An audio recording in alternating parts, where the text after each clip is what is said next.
sana ya watoto yangu. Yeye alikuwa rafiki ya mtoto yangu wa kwanza Fidel ambaye alifariki. Tena alikuwa ndio wakili yake. Yeye ni rafiki ya Junior na Rosemary. Kwa hiyo ni mtoto wa nyumba yangu, boma yangu huko. Pole sana wakili. Pole sana kwa kupoteza mama. Ninajua hiyo ni hali ya ulimwengu, lakini ni chungu sana kupoteza mama. Mimi mama yangu alifariki nikiwa kwa jela.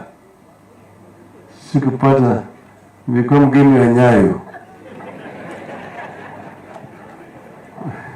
Mimi najua uchungu ya kupoteza mama. Lakini hiyo ni ya Mwenyezi Mungu. Vile askofu tayari amesema, Mungu amemuita kule, tuna hakika atakuwa mahali pema huko juu.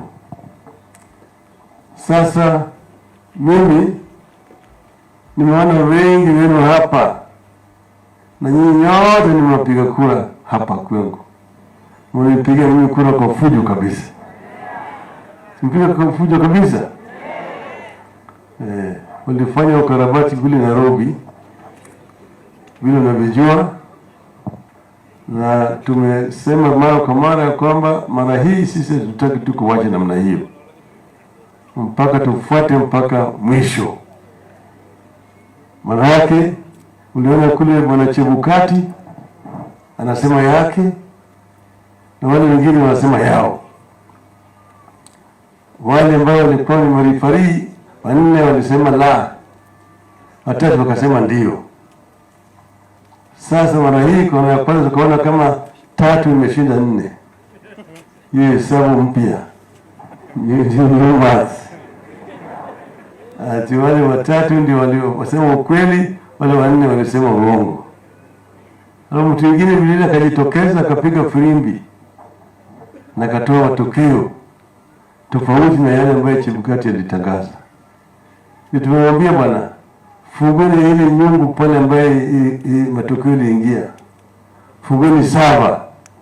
Tuangalie. Kama mtu alishinda sawa endelee tu.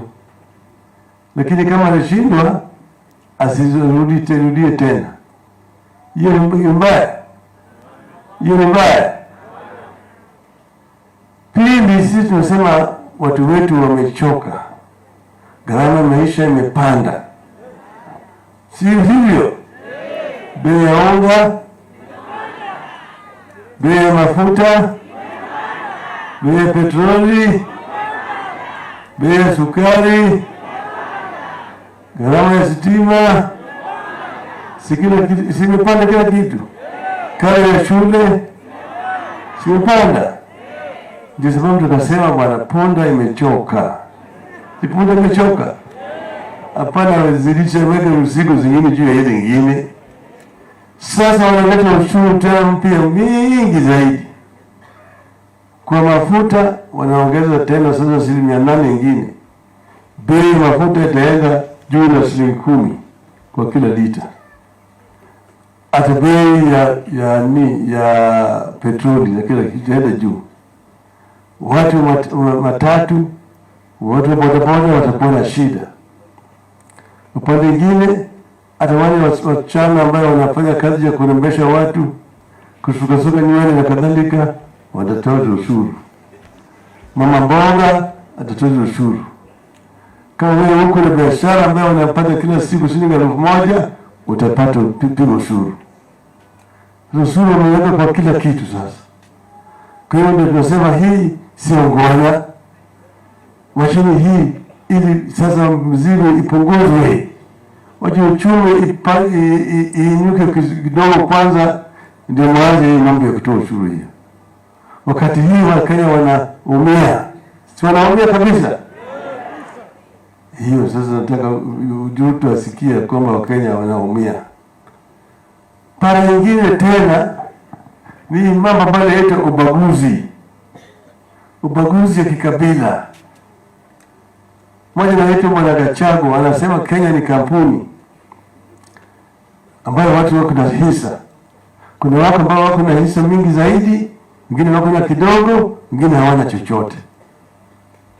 Ati Kenya is a corporation People have got shares. Those who have got more shares are those with fewer shares and those who have no shares.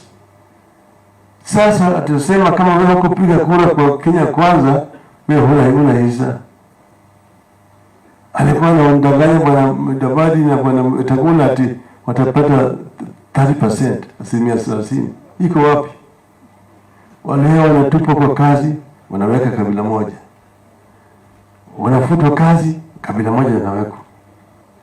Lakini Waluhya wanatoa ushuru. Wakisii wanatoa ushuru.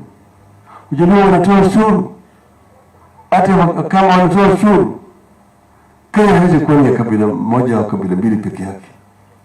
Hiyo tukisema tumefanya makosa. Tumefanya makosa.